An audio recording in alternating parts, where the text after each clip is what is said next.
Look at that, you're on your own. Ah, there I am. There I am. There we are. How's There it we going? are. How Good, we mate, doing? good. Yeah, good. Welcome to the show this week. For everybody else who's out there. We'll get to it in a minute. I think once the fire us up in Mulligans, I think we'll get to the reason why there's only two of us on. But how's your week been? Not too bad. I mean, the snow, it was all melted, it was all gone, and now it's back, and even more of it. I know I obviously don't have to shovel in Hoboken, but I think, how are you holding up with the weather right now? Mate, honestly, like, it's one of those things where snow looks great, and you text everyone back home and you tell them how great it is, and then all of a sudden then you've actually got to go out and move it.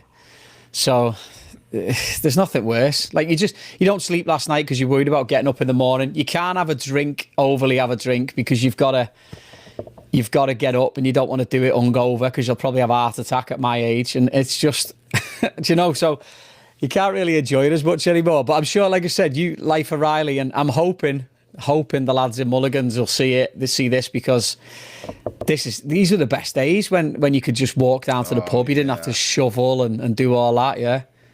Yeah, I do want to say, though, I know people that do follow me on Instagram for my picks. I did have a little PSA this week. So for those of you that are listening, for those of you that are in the Hoboken, New Jersey, or anywhere in general, pick up your dog shit. Pick it up. Don't just throw it. I walked on Saturday morning, and it was just landmines of dog shit all over the place. Gotta look into the camera for this. You gotta look into the camera directly. Yeah, you see me? I'm talking to you right there, Hoboken. And listen, these green bags, too, that you put them in, put those in the trash. Why do I have to they're everywhere. I walk out of my apartment, there's just a green bag right there. How do you do that? It's like the same people that leave the carts at the grocery store. It's like, what are you doing? So we've got another opportunity here. We just got 2 feet of snow. Pick up your dog's dog shit. There's literally kiosks all around Hoboken with the dog poop bags.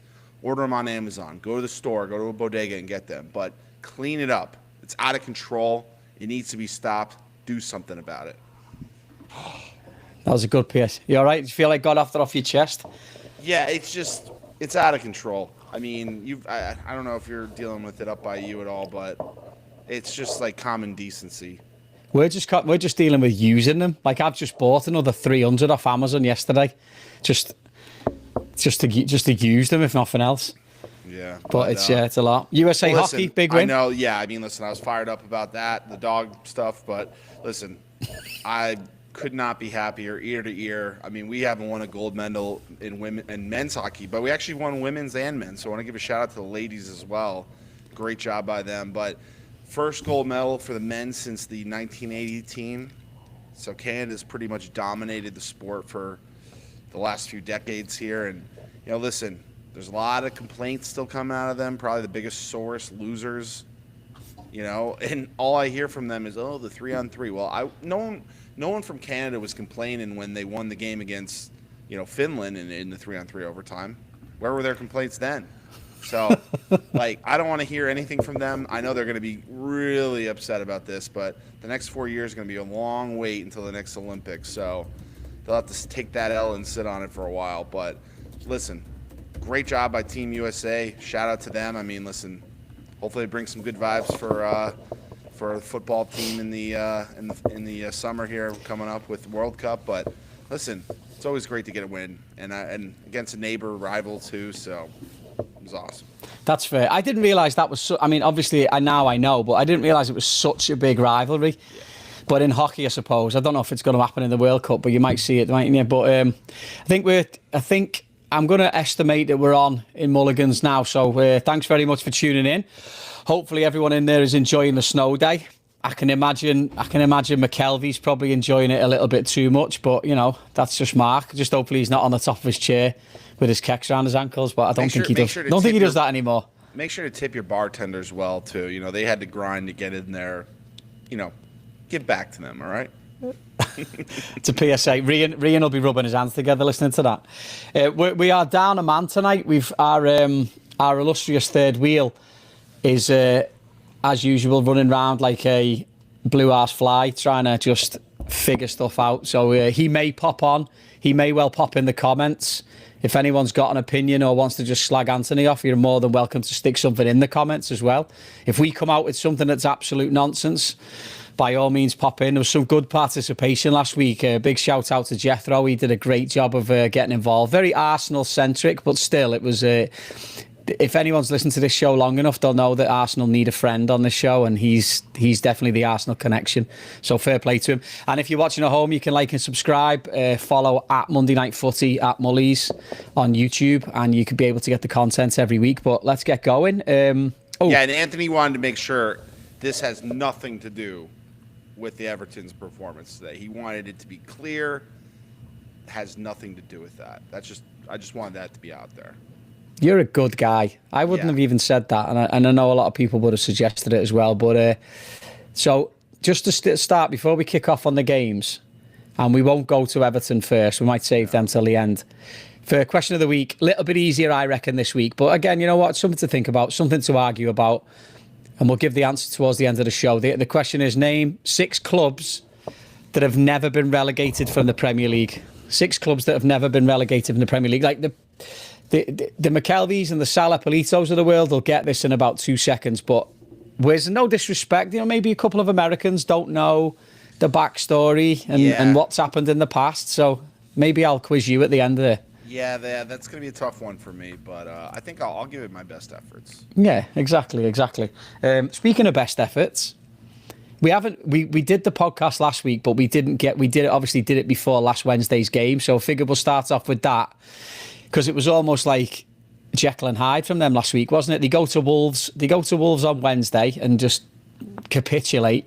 Let's call it that, because they were time. I mean, it just makes me laugh that a team like Arsenal would, time waste like they would, and then it ended up biting them in the arse. I think it's happened a couple of times in the past with other teams. Like Newcastle did it at Anfield a couple of years ago. I think Everton have done it before with Pickford, and it's not worked out too well for them.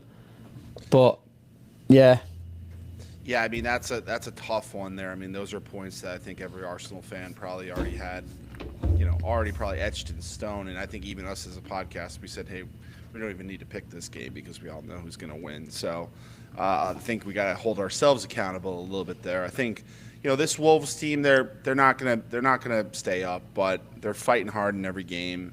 They had a tough one, I think, again this past weekend. So. Listen, they're fighting hard. I mean, to take the top team in the league and down 2-0 as well. I think a lot of people would have just quit there. They've got some young guys. I think you're going to see that. You're going to get some. I think I'm going to blank on his name a little bit here, but I think the teenager scored the tying goal in that game. So that's really impressive. And I think these young guys getting some opportunities. It's great.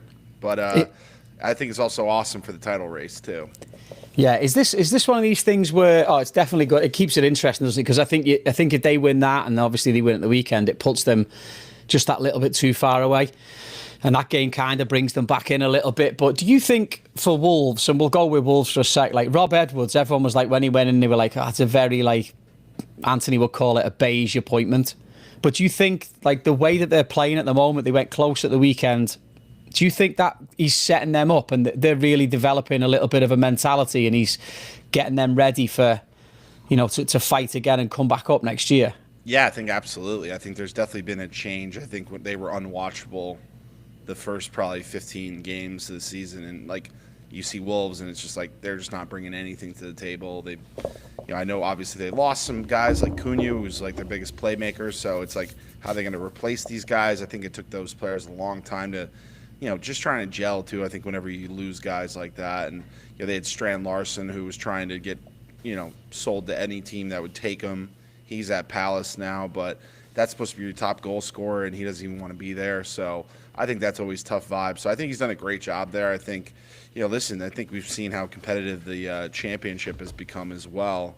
You see a team like Leicester go down, then they get the points deduction. Like, it's not that easy just coming right back up. And I think you need to have a steady manager in place. I think sometimes you see these relegated teams all usually sack their manager, but if you can hold on to them and get some good vibes and gel a little bit, it's not a bad move by them. Yeah, I feel like he was brought in as well, wasn't he, on that remit? Like, listen, this is what we know, this is what's going to happen, and then we'll see what happens from there. Like, you look at teams that went that, like, you always say this about, you look at the Championship now, like, people will say that about Ipswich last year. Like, Kieran McKenna tried to do the right thing all season.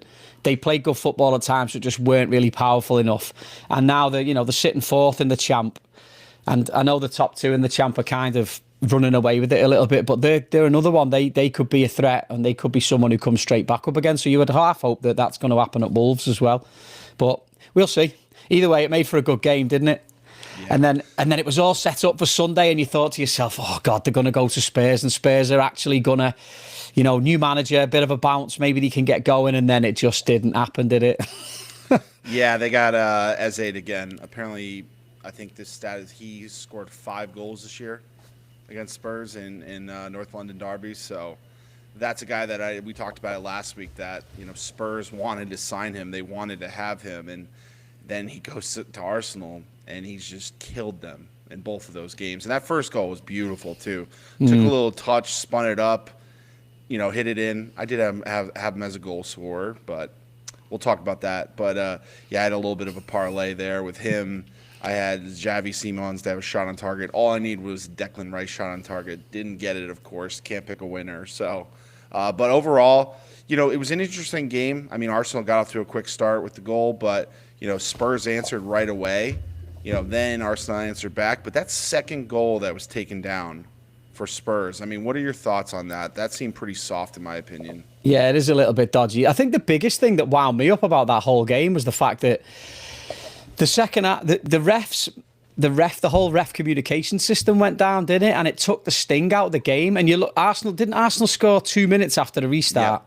Yep. Now, you've got to admit, like, Tottenham have gone back in, and they're like, they're probably on a little bit of a bounce to get them going, get them out onto the pitch again, and then all of a sudden the ref stuff goes down, and it just knocks the wind out of the sails, and then obviously the mistake for the goal that was disallowed.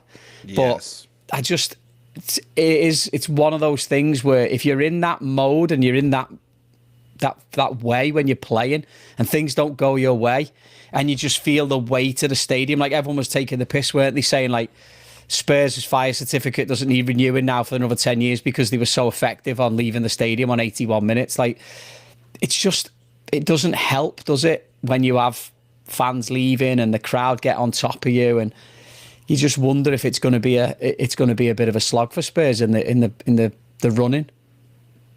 Yeah, that's going to be tough for them, and it doesn't seem to be getting better. It almost seems like, I know this was obviously, but whenever they are at home, it's almost tougher for them because they have that pressure from the fan base. They have that pressure from, now they're going to be in this relegation battle, and every one of those games is going to be, squeaky bum time. So it's going to be definitely a tough few months here. And then you got to remember too, they made top 8 for Champions League, so they're in the round of 16 somehow for the Champions League as well. So I wonder if this new manager will pull a big Ange and really just focus it all on that tournament, but I don't see them going very far in that from what I've seen from them. But yeah, you'd be surprised, wouldn't you? But again, it's just another distraction for them.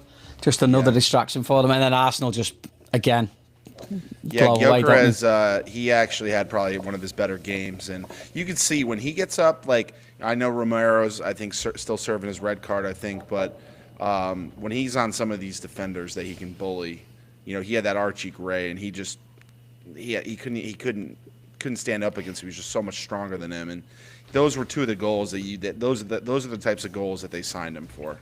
Well, that's what it is, and he looked like Gyökeres. When you think about Gyökeres at Sporting Lisbon, that's what he was like, running in behind, finishing chances like he was, and you're like, all right, fuck's sake, now they got a forward.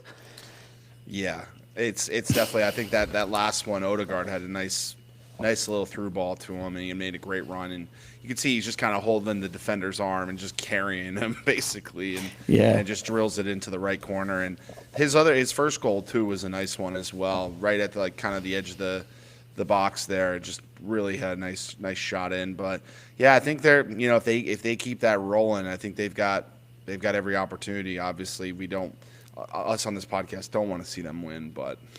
Well, I mean, let's just say we'll stay neutral for the time being. But my thing still stands. If Arsenal win the Prem, I will meet people in Mulligan's, Arsenal fans, and I will buy them a pint. But I also want them there if they don't win. And that stands. Like, I'm happy to do that because the amount of shit that they give out sometimes is a little bit, especially some of these fair weather lads. But yeah, it's a frustrating one. It's frustrating. But I just, you know what? The best thing about it is that Wolves game is going to be so decisive because City have a game in hand. They win the game in hand. It's down to 2 points, I think. And City have still got to play Arsenal. So it's not as, all it's done is it's kept Arsenal, where they need to be. But it's still going to make it for an interesting run-in, I think. Because there's so much more can happen in the meantime as well. Because it's football and football's mental. Yeah, I think it being at 6 points, though, it's like that one loss and one win for Man City, and you're right there. It's a one game. So I think if they get to that point where when they're playing, and that game will be at Man City too. So that'll be a fun one. Times for them. All right, we'll move on. There's a lot of Arsenal stuff and quite positive, if I'm honest, as well. So we've got to get past it. I was starting to get past it. I was starting to get itchy. Might have to phone the doctors here. All right, so Villa Leeds, the first one Saturday. I don't mind this game. And Leeds for me just picking points up. They're just finding a way to get a point here and a point there, and it's just they're slowly ticking towards 40 points. Yeah, I mean that free kick was something. I think what was it, Stock or Stash? Did you hear Rooney trying to say his name? I just pulled a Rooney there. So, it's one of those ones where, just a beautiful free kick goal. I don't know if Martinez could have gotten to it, but it was just right there, top corner. And honestly, that was just Leeds they're another team that's been playing well. That's a disappointing draw for Villa. If they want any chance to be in this title race, they got to win those games at home like that. But they did steal a goal back. Abraham, nice little little knee right over Calvert-Lewin's head. So that was a pretty beautiful goal. Nice to see him coming back and making an immediate impact for Villa. But yeah, you can't be. Those are the games that got to be stacking wins and points. And listen, I think Villa's got a really strong squad. I think they've got a good team. There was so many. That was just a great game back and forth. There was opportunities on both ends for those teams, but definitely, I think you're probably disappointed if you're a Villa fan right now. I did. It's funny. I listened to something today. I can't remember who it was. Just there's that much information out there, but they were saying about Unai Emery and how he signs players. He has a knack of signing these experienced players that get him over the line in seasons. Like, you wouldn't back against them winning a European competition this year just because of the way that he brings people in. Like, you think last season he brought Rashford in, proven Premier League. This year he's got Douglas Luiz, he's got Tammy Abraham in, like players who've played and done it on different levels in different countries as well.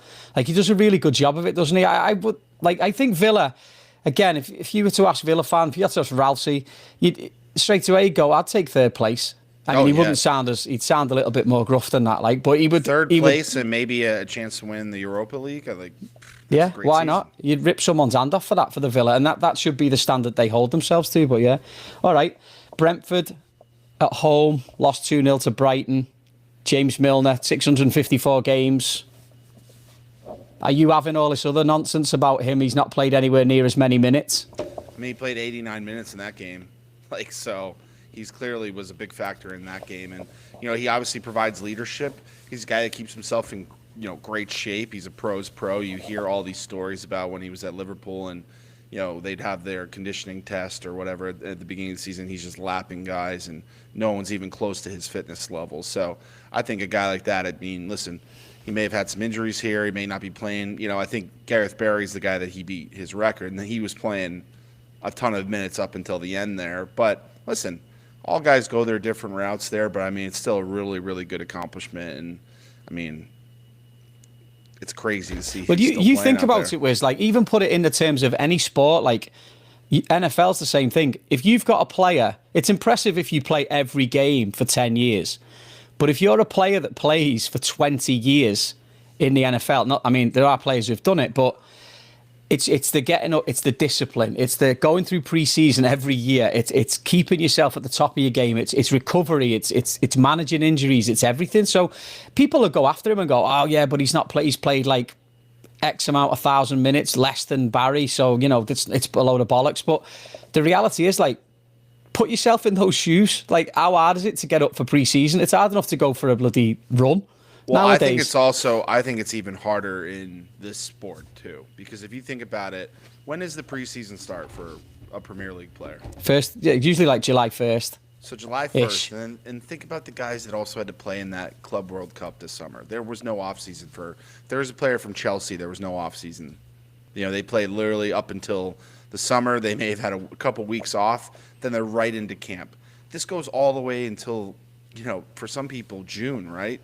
The season, May, June. And it's like, the NFL, yeah, it starts early, July, August, but – you're then done at the latest February. You've got that entire time off, and I think that it offers them obviously up more recovery time. But I just think like the Premier League type player right now, they're not getting those breaks. They're getting a little bit of time here and there, and even that they have to watch themselves a bit too because they can't get too out of shape. But some of these NFL guys, they use that training camp just to even get in shape. They're not. Some of these guys don't do a thing in the off season. I know I played college football and. We would have guys come to summer camp and you're like, oh my gosh, did you even lift once or run once this summer? But yeah, they would use that time to get in shape, and some of these guys are just freak athletes. They only need a week to get back into shape. It was some of the craziest thing I've seen, but not everyone's like that. Some people just have to grind it out and put that work in. Yeah, no, you're right. Listen, it's impressive, and it's I think impressive another enough. Impressive one too. Danny Welbeck getting a goal too. You like the Danny Welbeck unofficial fan club? You should be a Brighton fan, or just be a Danny Welbeck fan. To be fair, I am a Danny Welbeck fan. Like he just gets goals, and listen, I think that's one where it's a tough one, but he's right there in the right spot, the right time, and that's what you need. That's what you need in a number 9. I don't know why he wasn't playing the last few games. It was a weird move by the Brighton coach, but that's a good win. I mean, Brentford's been having a great season, and to have a clean sheet against them, that's a big accomplishment. Yeah, no, it is. It's a good win for them as well, because we'll get to it in a minute. They're sneaking down there. All right, Chelsea 1, Burnley 1. Last minute equaliser for Burnley. You got to be fuming if you're Chelsea, haven't you? Like, I mean, I know, we have the Chelsea connection because of Mulligans and Dawson, but you've got to be fuming. And I had it written down. I wrote it down on a piece of paper after the game just for this, basically. Liam Rossini talking about how we know how to fix things, so we've got to go back and fix them.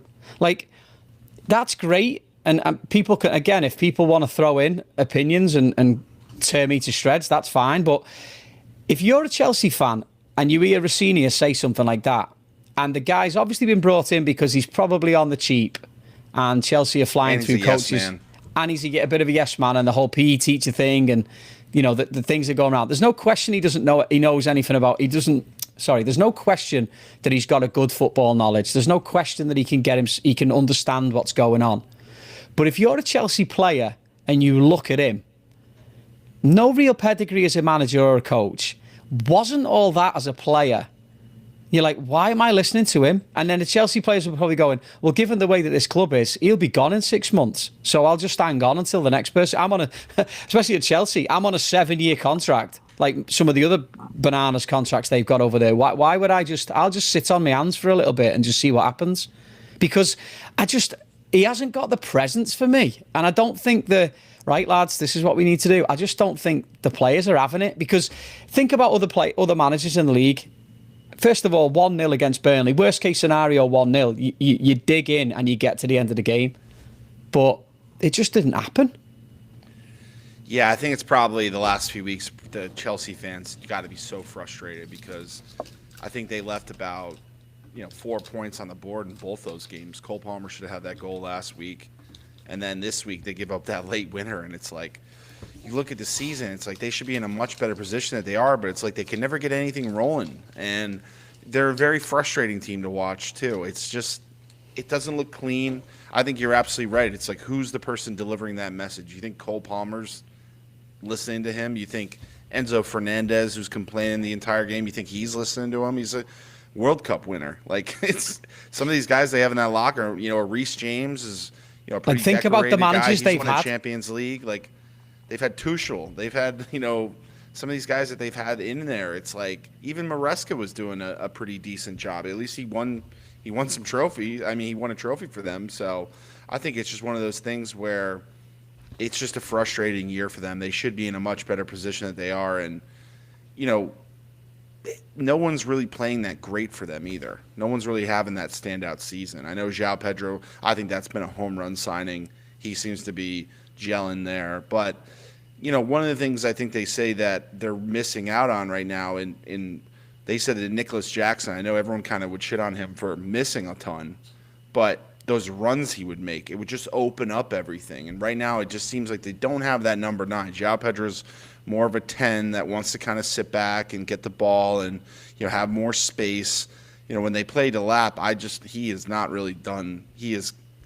I thought he was better last year when he was on Ipswich. He really has not. That has not been a great signing for them. Obviously, he's young. There's time, but rumors of him going to Everton in the summer. Yeah, I mean, there was some talk of him too. Like, this is going to be the guy who's going to be Harry Kane's replacement. It's like, I don't see it. I know. You think about it as well. How Harry Kane came in late. I mean, not that I'm trying to defend Delap, but he might come on. These guys need runs of games. Yeah. And it's just not. He's not going to get it. He's not going to get it at Chelsea. And Nicholas Jackson, apparently, by all accounts, Bayern Munich are turning down the option on Nicholas Jackson. So he'll be back in the squad next year. Whether or not he stays is to be seen. But yeah, it's so disjointed. But they're still 5th. Do you know what I mean? They're still ahead of Liverpool. They're still sniffing around. They were top 8 in the Champions League too. So yeah, same thing. But anyway, West Ham 0, Bournemouth 0. I didn't really watch. I watched a bit of this, but how the hell West Ham did not win this game, I will never know. Yeah, they had so many opportunities. I honestly did catch this game, but other than them, they just could not put they couldn't put the ball in the back of the net. It's like they're just one of these snake bitten teams, and I know obviously we're going to get into kind of the relegation battle in a little bit, but like those are just 3 points that were just on a tee for them, and they just let it go. I know, especially with Forest losing as well. Yeah, and against a team like Bournemouth, who's I think they had won 5 or 6, I think they had won a bunch of games in a row too. So it's like, yeah, I'm looking at it right now, but Bournemouth, they'd have been level with Forest now. Yeah, on points. And if Bournemouth wins that game, they're tops, they're just below you guys. So it's that's a good opportunity there that was wasted again. Yeah, all right. We'll move on from that. Don't want to upset any West. I don't want to upset like Joe or anyone like that. Any of the lads that are in there. All right, Man City 2-1 against Newcastle. Listen, you know what a sign of like a game being tough is at the end of the game, Man City were knackered and they were done. And the whole thing about cocktails, go for cocktails, giving them 3 days off. Like I really feel like Man City know they weathered a storm there, and got away with it. And the guy O'Reilly scoring 2 goals, the youngster. Yeah, I mean both left backs, hopefully for England, scored in that game. I mean Lewis Hall had a goal too, but that Nico O'Reilly, he is. I mean, both of his goals. I mean, the header was beautiful, but his first goal, I mean, he is a problem. He's a big fella too. He's a threat in the air, but he has definitely really picked things up for them. That's been a big development for them. Not just obviously they've made some really good signings with Semenyo, but some of the things that he's able to do as a left back. That's just the offense that he provides. You just don't get that with a lot of teams. I mean, you look at some teams around the league, and the left back, it's just like, hey, just calm down. Don't do too much. Do a couple overlap runs. Yeah, don't get be a little bit more of a decoy. But this guy is a goal threat, and he's been playing really well. And listen, this is what Tuchel probably loves to see is guys like this just getting consistent 90 minutes every week, or playing starting for a team like Man City in a title battle. Yeah, it's just another game between you and Man City as well, isn't it? Yeah, Newcastle. I mean, there's going to be 5 this year. So I mean, Newcastle. I mean, we got to play them in the 5th round of the FA Cup. So we are playing Man City 5 times this season. And you could get them in the Champions League, which would make it 7. Painful. Yeah, so it is. It's tough, but you know what it is with Man City? They just have the horses to score that we don't right now. They've just got guys that. I mean, O'Reilly, but then you've got Holland. You've got, these guys like Cherky and Marmouche. Like, here he goes. He's probably in Target at the moment, like foraging around for something. But yeah, he's going Eddie out. Eddie out. Get out of here. Listen, it hasn't been great though. I mean, 4 out of our last 5 losses. Yeah, it's not good. I mean, we were talking about before looking at the relegation battle. We're like, oh, should we have this team? I'm like. Well, my team's only 1 point ahead of them, so it's like, and we've lost 4 out of the last 5. So we're like, are we in a relegation battle? But how does Bernardo Silva not get sent off in that game? That was ridiculous. He ran through Dan Burns' chest like a middle linebacker. And Like, and if that was the NFL, there'd be flags everywhere. Like, it wasn't even looking at the ball, and he just knocked him off balance. I almost think he didn't get it because he's so small and Dan Burns so big. Like, it was just like they just didn't know. They didn't even know what they were looking at that moment. Like, he just like, yeah. But he literally ran right through him. I don't get it. No, he did. It was mad, but another one just got away from you. All right, Palace won. I can't believe he said Eddie out. You can believe it, and you should believe it. I meant maybe Moyes out after the performance I saw today. So no, we'll see. All right, Palace 1, Wolves 0. Palace last-minute winner. Yeah, I mean, we'll talk about it in a little bit, but that's a massive one for them. I mean, they were on a bit of a skid. Really hadn't had anything good going for them, and I think just these last few weeks here, getting 2 wins out of their last 3, but like at the end of the season when we're tallying up points, like they're gonna look back at this one, and that's a massive win for them. And getting in the last minute too. I mean, the dramatics. I mean, I know that there's just not like a whole lot of good things to say about Crystal Palace this season. I mean, they just kind of are the team that seems to be getting poached, and if they're not getting poached, the players are getting all the talk is just around where their players are going to be next season. Like that's got to be hard as a fan to get up for every single week when you just think about, all right, if this guy plays really well, what team is going to pluck him from us? So you see it with Wharton, you see it. They lost Gahey, they lost Eze. It's like that's got to be a tough feeling to feel like you're this feeder program for the top 6, and it's like it's tough. Yeah, they're getting picked apart, aren't they? It's just a tough season for Palace. They just need to get through it and sort of rebuild again. Looks like they're going to get a new coach in as well. So see what happens there. Yeah, all right. There's no guarantee with that either. Like Glasner, we know he can do it. We know he can be a successful coach in this league, and it just seems like he's had enough of being that kind of second fiddle feeder program. Exactly. All right.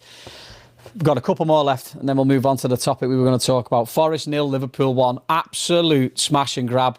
We were absolutely terrible. Any Liverpool fan that says we'd anyway deserve that is an idiot. It just wasn't watching the game.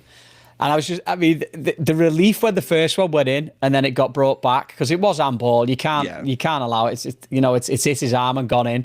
But then when the second one goes in, you're like, nice one. And then it goes to VAR again. And if I'm a Forest fan, and I'm not trying to needle people here like Joe or whatever, but you'd be fuming, because I don't know how sometimes they go to that semi-automatic system. Sometimes they go to something else. VAR sometimes it just doesn't make sense to me all the time. And I think, can you imagine being in the ground and finding that, or seeing it after the fact and being like, there's no way, because it wasn't even a clear angle on the telly. But I am not arguing. I'd just be upset if I was that goalie, because he's made 2 absolute worldy saves on both of them. Yeah, I mean, what do you think's going on with the team? I mean, with Liverpool? I mean, they're squeaking through some of these games, but the thing is, we're not that good. Like, we're not that good, and there's players that aren't performing. Salah's nowhere near it this season, and it's tough to badmouth him because he's going to go down as a Liverpool legend. You've got Gakpo, who shouldn't be starting. I've said this. He's a good player. He's very serviceable, and he's always going to pop up with a goal every now and again. But he shouldn't be starting games. And then Wirtz gets injured in the warm-up, so that puts you on the back foot straight away. And I think that would have been what happened there? Don't know. Didn't look into it too much, but I was fuming that he got injured. I had a bet on him, and I literally was like, wait, why is Curtis Jones in there? When I checked the lineups, I thought I had a couple drinks during the Team USA hockey early, so I thought I was going a little crazy there, wondering where the hell he was. But no, I think it was just, I don't know what's happened in the warm-up, but either that would have been a game where, especially the way that he's playing now, he could have been picking the ball up in pockets and and really tried to break them down. But Forest looked organised, and you could see the coach, you could see Pereira at the end. Vitor at the end was just fuming, because they'd done all right, and they should have. They had chances to win the game, and they didn't take them, and then we've absolutely robbed them blind at the end, which is great.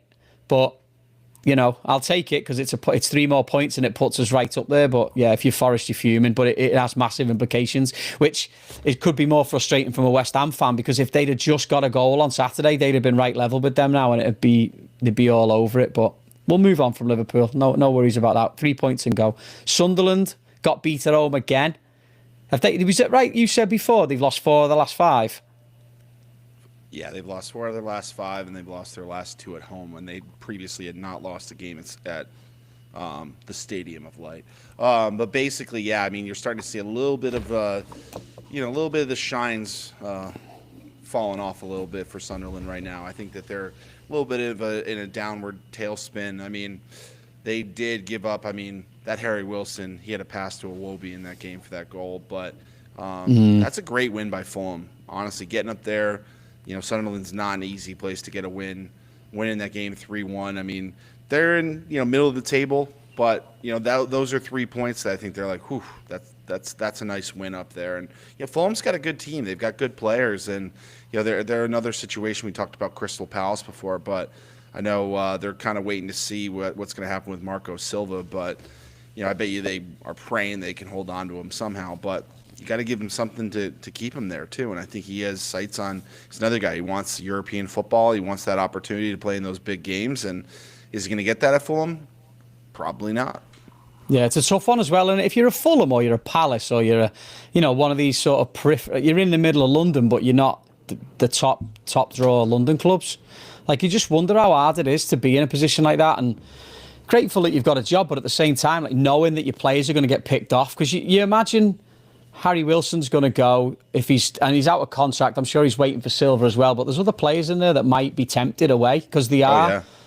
When they play well, they're very, very good to watch. But you just never know, do you? All right, last one of the weekend.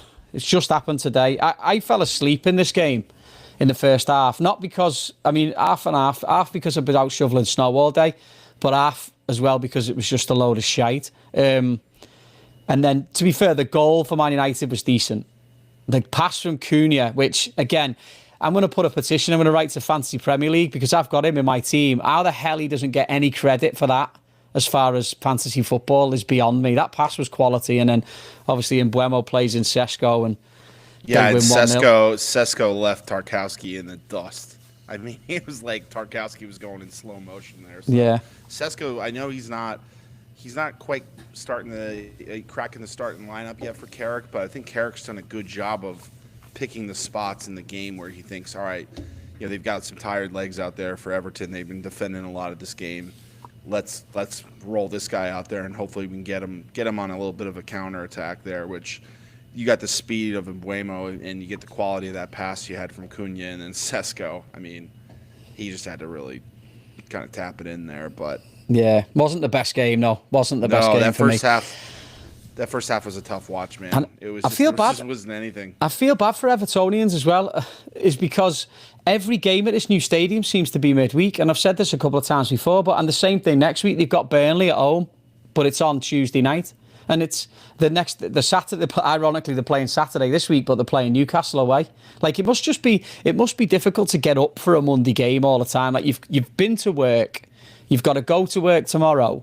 So it's hard to have, you can't relax enough. The atmosphere in the ground it's a nice ground, but I don't know. I feel bad because they're not able to there's no doubt it's a loud stadium, but at the same time, it's like, wouldn't it just be great? Every Evertonian's probably crying out for a Saturday afternoon kickoff, 3:00. Just people can go, have a bevy, relax, get after them, and just to lift the crowd, because they will lift them. But Everton have scored 29 goals all season. There's just nothing there, is there? And Anthony would be screaming for it as well. Like, there's nothing up front, is there? He's here now. Look, he's piped up again. Can't play Armstrong right wing when you've got the lad that they got from Chelsea on the bench. Don't disagree. But there's just no creativity there. It's difficult to get anything going, and then the fans don't see it, so they don't get up for it, and then they're probably pissed off that they've got to go to work tomorrow. And yeah, it's a tough situation. But for Man United, and I was going to put this as a question to see if anyone fancied biting on it, but if you're Man United, do you give Carrick the job now full time? Like, he's unbeaten in 6. They've won 5 and drawn 1. Like, is that a thing? Like, does Carrick get the job on a permanent basis? Or did he wait? I mean, is there any rush to do it? That's a fair point. I don't think there's a rush to do it, and I think they're probably doing the right thing just to see how it plays out. But he's galvanised them a little bit, hasn't he? He's got them playing. Oh yeah, you could tell they've got a much better structure too. And I'm watching guys like Shaw and Maguire, like, they're playing really well, sound football there.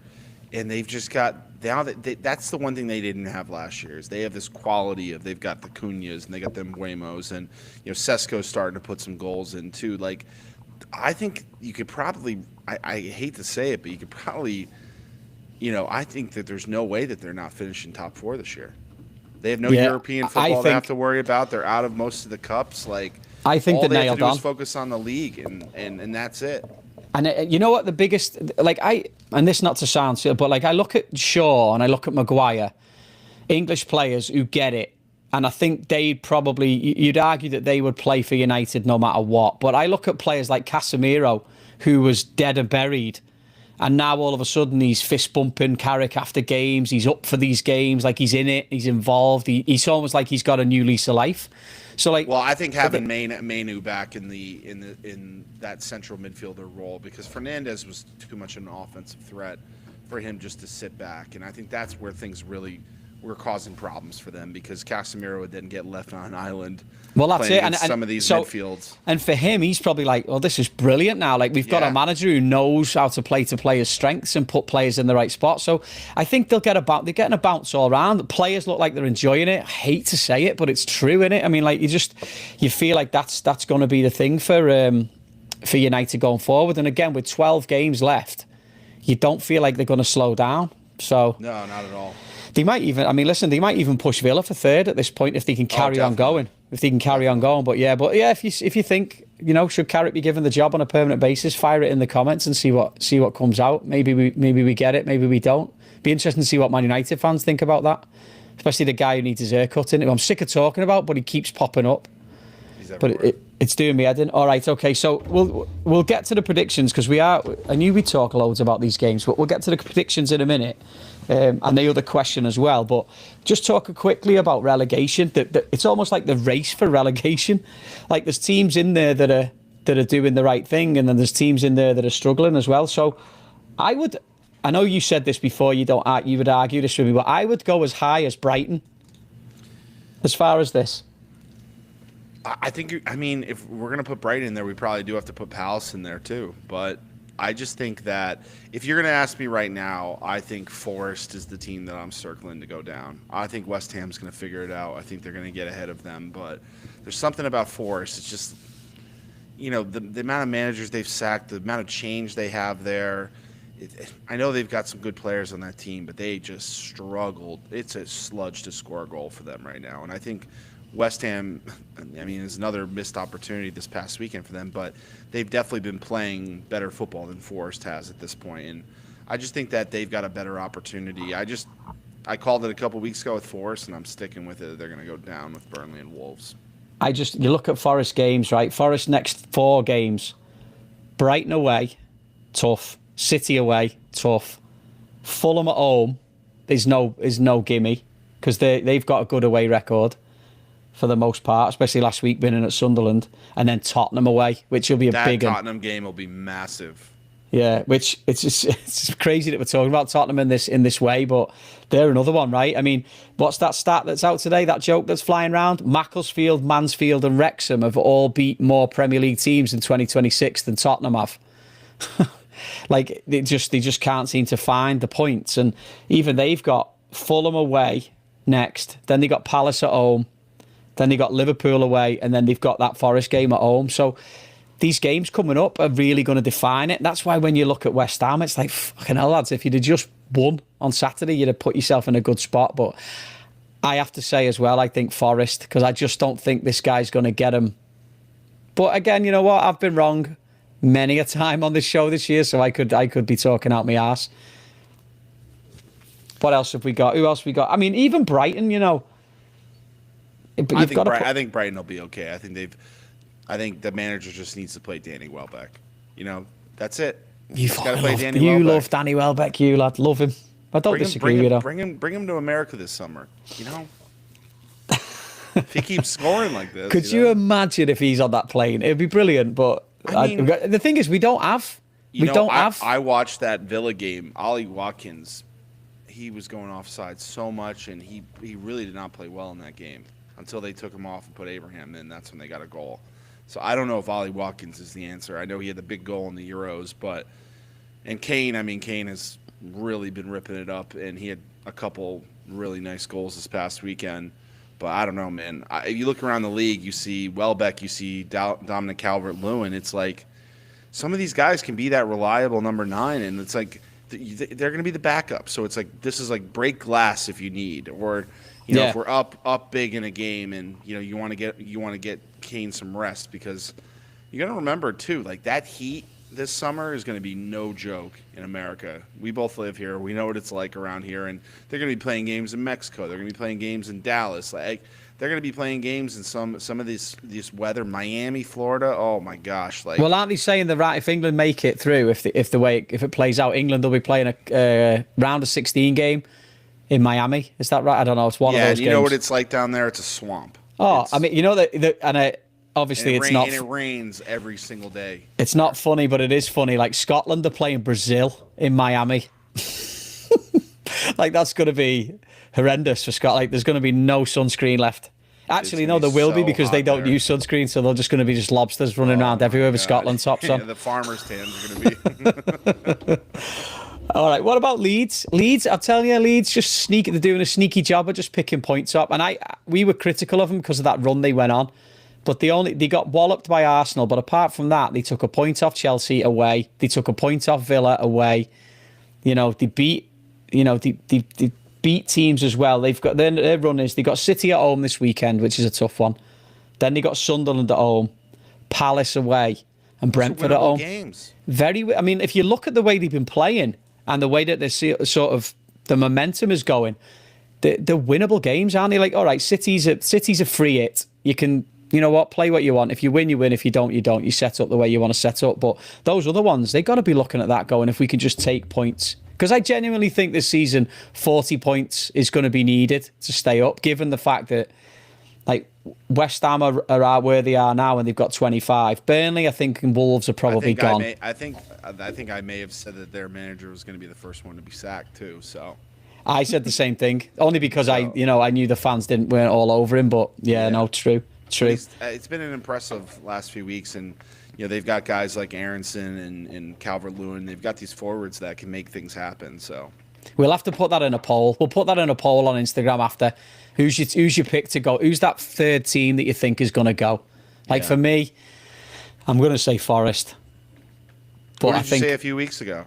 I can't even bloody. I think West Ham. I think you may have said Palace too. Maybe. Did I really? Honestly, mate, I've said so much. One of you guys did, yeah. I took so much noodles. I have no idea what I'm saying sometimes.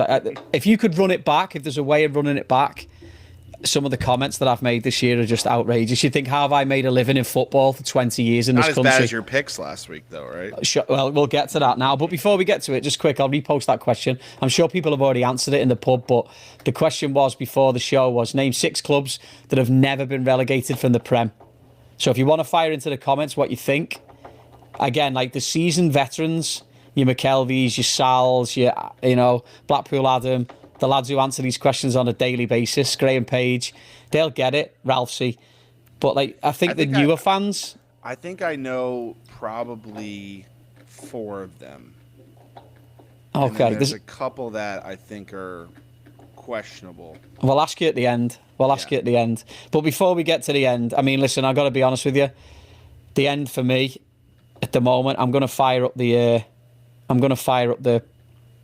table, which is shocking for the predictions, because mate, I am dropping like a stone. Look at the state of this. I've gone again this week. Even Josh. To be fair, it's like the best of a bad bunch. But this week, Josh got 5 right, which puts him now, his average is 4.5, which is still tragic, but it's a good week for him. Wow, I got tied with Anthony. I know. I got 2 right. Packwood got 4 right. You got 3. You got 3 right, and then again, poor Reese again. God love him. Yeah, he got 1 right. Lucas not much better either. Lucas is having a beast. I think Ralphie's gone once, so his score is 2. That's why the lads and Al has just give up. How are we this bad? Mate, honestly, we're supposed to be a show that talks about footy on the regular, and it's just not happening for us. Yeah. So, yeah. When will it change? Who the hell knows, mate? Honest to God. I don't know. But it's brutal. It's not going to change this week, I'll tell you now, because here's the questions, right? Who've you got? Wolves against Villa on Friday night. Black Country Derby I'm going to go with Villa. of sorts. Ah, yeah. Yeah. See, I'm going to go draw me. We'll have to get Packwards on the side. All right. Bournemouth against Sunderland on Saturday. I'm going to go draw on that game. I'll go Bournemouth. One of us is going to get it horrendously right and one's going to get it horrendously wrong. All right. Burnley at home to Brentford. I'm going to go... You know what? I'm going to go Burnley in that game. I'm going to go... have a surprise there. I'm going to go with the Clarets as well, to be fair. All right. Liverpool, West Ham. Has to be us, right? I mean, I say has to be, that means nothing. Newcastle against Everton. Newcastle. I'm going to go draw, like one of these mental 2-2s. See, I think us at home... You're brutal at home. You give away goals for fun. We're also up... We're up 6-1 in the Champions League, so when we play the team from Azerbaijan, I don't think we're going to have to play too many of our starters. So that's fair. But may get some momentum from that game because some of these guys are going to, getting these goals in the Champions League. These guys love it. So that's fair enough. That's Anthony fair Gordon. enough. You know what was interesting though? We didn't talk about it, but maybe Anthony Gordon. He scores 4 in that game. He already has a hat trick. He is the one who actually gets the penalty. He's the one who forces the penalty. Kieran Trippier tries to take the ball from him and wants to give it to Voltemata, and him and Anthony Gordon almost get into like a fist fight on the field. And I'm like, guys, we're up 5-1 or we're up 4-1. It's like, what are we doing? Listen. Packwood would say it a million times. He's a rat, isn't he? Allegedly. If you listen what to does he Packwood. mean? It's on, Wizard. Like, I don't even know what he means. That's very American. It's like it's on. Okay. It's on like Donkey Kong. Yeah. Is that what isn't that what you lot say over here all the time? Let's get it on. All right, okay. Brighton at home to Forest. Oh no, sorry, I missed one. Leeds Man City. Ooh. I just put me and you at Man City straight away. Yeah, I'm gonna go Man City. Got to, aren't you? All right. Brighton Forest. Brighton, Danny Welbeck. I'll go draw. All right. Fulham at home to Tottenham. Oh, Fulham. I think draw also there. All right. Man United at home to Palace. I'm going to go Man United. Yeah, me too. Let's get this kid's haircut. And then another cracker this weekend, Arsenal-Chelsea. Ooh, I'm going to go draw on that one. I think that's going to be this is the game that starts to turn the tides, I think, a little bit. I'm also going to go draw there as well. Yeah. I can't in my right mind pick Chelsea against them, but I think Chelsea will be able to nab a goal here and there. I think it'll be like a 1-1 type game. All right. That's fair. Well, that's us for the time being. But before we go, mate, I'm going to give you 10 seconds to think about it. I haven't got Jeopardy music, but... All right, let me think about this. All right, so I think some off the top of my head, Arsenal has never been relegated. Okay. Man United has never been relegated. Okay. I'm going to say Liverpool has never been relegated. Okay. I'm going to say Chelsea's never been relegated. Okay. And I'm going to say Everton's never been relegated. Oh, no, did it freeze? Okay, and then all right, it hasn't froze. That's it's just 5, me. and then all right, so that's 5. I do believe City and Villa have both been relegated, so I'm not going to choose them. I'm just going down the standings right now. Oh, you cheating bastard! No, you can't do that. I can look at the team names. All right, fair enough. Yeah, I'm not looking at any of that. I'm just looking at the team names, because obviously anyone who's not in the league, so I'm not really. It's not really information. All right, and then the last one, I'm going to say Spurs have not gone down. Do you know what, mate? Fair play to you. A mate of mine, Jay, beat you to it, but it's Liverpool, Man United, Chelsea, Everton, Spurs, and Arsenal. You never know, though. Next year, that's a nice one, though. The question might look a lot different next year. The question might look a lot different. If you asked a lot of newer fans, I bet you'd get a lot of Man Cities. Well, it's funny, when Newcastle and Villa only recently came back up, didn't they? Yeah, I remember they had a bad season. I think that's when Micah Richards was actually on Villa, but he always tells stories about how he got them relegated. So Kelly HS67B just jumped in with Spurs. I fairly reckon we've. Look at this guy now. Look at this now. He's throwing all these after the fact. Well, what does he think we're going to remember those? Yeah, exactly. Send him in a text. Yeah, put it in a text there. Taking Put up it in our a text, bro. scream. We need Put it the in a comments text. from some real fans out there. Yeah, exactly. But All right, listen, Anthony, while you're out there, throw a like, throw a subscribe if you haven't subscribed to your own podcast yet. That's a great shout, like and subscribe. Like, guys, listen, that's us. Thanks very much for watching again. It was good. Good was one. There's the two of us. It wasn't too bad, was it? We actually got a word in. Yeah, you know what? Not too much talking over each other. I know Anthony has no idea how to use the mute button either, so it really did go a little bit smoother. Yeah. All right. Well, we'll have to have some contract negotiations before next week and see what happens. Yeah. But nice one, mate. Maybe Thanks very much. Probationary period, Yeah, mate. Yeah, exactly. We'll see about that. All right, nice one. Let's get this show on the road. Take care, guys. Have a good week, and we'll see you next week. Thanks a lot. That was good. That was funny.